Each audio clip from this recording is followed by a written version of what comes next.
How can I use grammar correctly when speaking English? From espressoenglish.net. Today I want to answer a question that is important for everyone who is studying English, and that is this. Many of my students say, okay, I study grammar a lot and I understand it in theory. I can even complete the exercises. But when it comes to speaking, I just can't think of the grammar in the moment and it all goes out of my head. Or it takes too long to think about the grammar when I'm speaking. So how can I actually use grammar correctly when speaking English? This is a great question. It's true, when you're speaking, there's really no time to think about grammar rules and to kind of analyze the sentence by thinking, okay, I need to put this in the past participle, or let me think of the correct preposition here. There's no time when you're in the middle of a conversation. You can't pause and wait and do all that thinking about the rules before you speak. You need to use your grammar pretty quickly when you're talking. But what if the grammar just doesn't come to mind? What tends to happen is that you either freeze or you pause a lot. I hear a lot of students with these long pauses in the middle of their sentences as they're thinking very carefully about the grammar. Another thing that can happen is you might lose your confidence and become afraid to speak at all because you're so worried about making a grammar mistake. I don't want that to happen to you. I want you to be able to speak more easily and comfortably. So what's the best way to put grammar into practice when you're speaking? The first step is to consciously and deliberately practice the grammar. Here's what I mean by that. A lot of students just study and read lots of lessons on the present perfect tense, for example. But then they never try to make their own examples. So they might understand the present perfect tense in theory or recognize the present perfect when they read it, but they have not practiced creating or producing the present perfect by themselves. So every time you study grammar, don't just passively read or passively watch. After you finish, after you've learned something about grammar, then you should actively put that grammar into practice. For example, try to write 10 sentences using that structure you've just learned.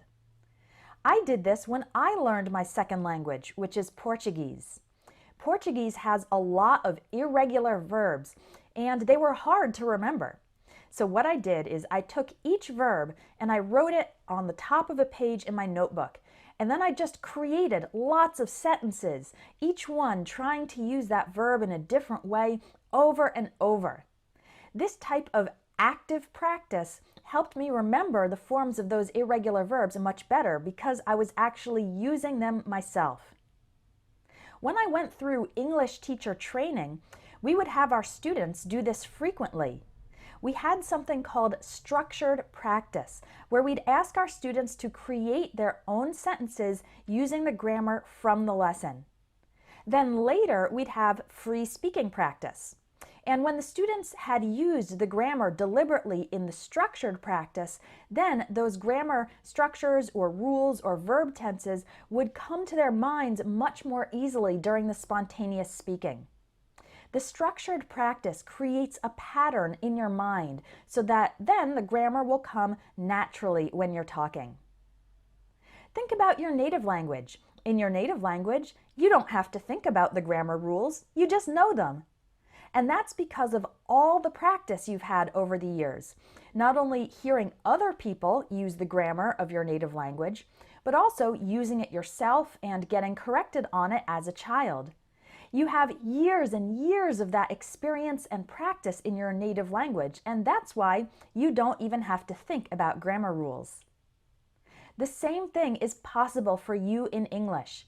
You just need to do that conscious and deliberate practice in order to get those patterns into your mind, and then it'll come out naturally in English too. If you're doubting me that it will come out naturally in English, just think about phrases that you already know very well in English, like my name is, and then your name. You've probably said this thousands of times, and you don't have to think about whether to use is or are, or my or mine. It just comes out naturally. My name is. because of how many times you've said it. Or when someone says, "Thank you," and you automatically say, "You're welcome." Again, you don't have to stop and think about what tense the verb is in, or whether to use welcome, or welcoming, or welcomed. You just say, "You're welcome." It has become automatic because you've practiced it enough. So those are some basic phrases that already come naturally to you. And with enough time and practice, I promise that even more complicated structures and grammar rules will become more natural to you as well. I know because I've seen it in my advanced students. It's hard, especially when you're at the intermediate level or the pre-intermediate level. It feels like it's never going to get better and it's really difficult. But keep going because it will get better. Finally, I want to remind you that spoken English does not perfectly follow grammar rules a lot of the time, especially when it comes to sentence structure. The sentence structure of spoken English is often quite fluid. We speak in run-on sentences. That means sentences that are too long if we were to write them down. Or sentence fragments, which would be too short in written English. We also start sentences with the word but, and we end sentences with a preposition. These are things you're not supposed to do in more formal written English, but again, speaking is more flexible.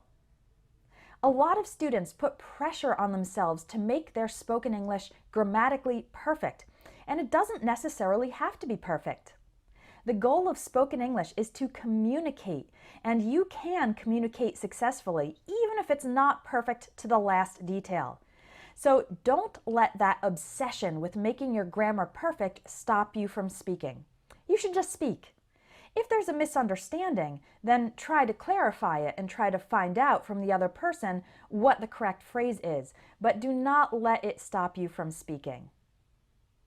I really hope that you keep deliberately practicing your grammar like I taught you in this lesson, and then it will come out more naturally with time. If you want to get help in doing this deliberate practice and having a teacher correct your mistakes, come check out our Advanced English Grammar course, where you have the option of doing writing tasks with teacher feedback. Thanks for watching, and I hope this video was helpful.